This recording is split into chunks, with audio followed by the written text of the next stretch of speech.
Hey family and friends, hope you're doing well today. I wanted to send out a video instead of going live just in case you're at work, but I have something that's been on my heart. It's day 13 of our corporate fast here at The Edge. We are doing our Daniel fast, 21 days of no meat, sweets, different things like that. And hope you're doing well in your fast and keeping the focus on Jesus. Anyway, something that has hit me today, we are praying specifically about what God is saying this year. And as I've been praying about that, I just keep hearing that He wants us to keep pressing into His presence and making disciples. Now, we know in Matthew 28 that He says to go into all the world and make disciples of the nations. And so I wanted to talk a little bit about what that could mean. I know at church there's so many different ways that we do discipleship. We have taken classes, courses, we have seminary, we have book studies and Bible clubs and all kinds of different things. We have programs. Whatever that may be, I'm not opposed to any of that. So what I'm about to talk about isn't to oppose any of that. But one of the things the Lord spoke to my heart, He said, know me to know my word. And what He means, we know that Jesus said that you search for me in the scriptures, yet you don't find me.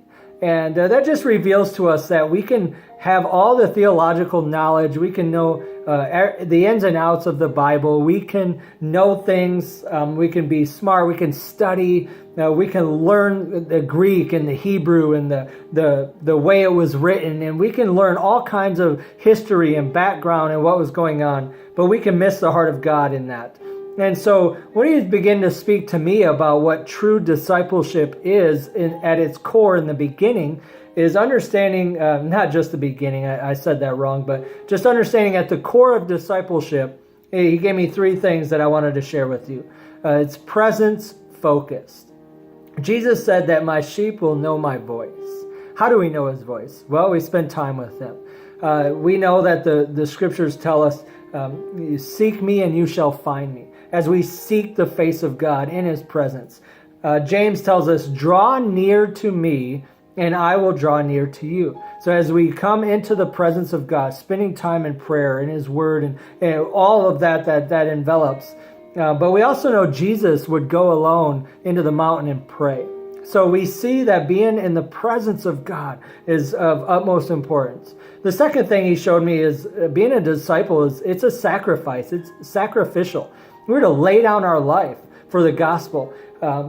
We are to take up our cross and follow Him daily. Jesus said, who are my mothers and my brothers? Well, it's those that love the Lord. And at times it calls us out of things, not away from relationship, but more into Him and Him being the number one priority of our life.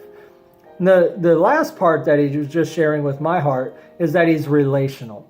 It's love God and love others. So a disciple isn't one who just comes to every class and gets more of the knowledge. I call it often, I see a lot of spiritual obesity, where it's like more classes, I need this, teach me this, teach us that. When really it's got to be pour into me so I can pour out unto others.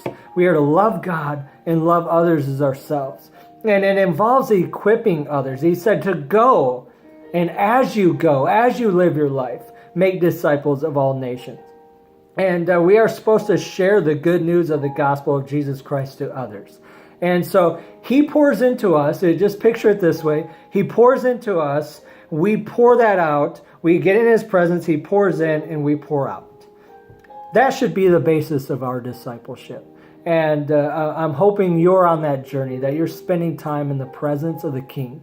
He has so much He wants to say to you. Anyway, that was just some thoughts I had today. I love you. Hope you're having a great day and God bless.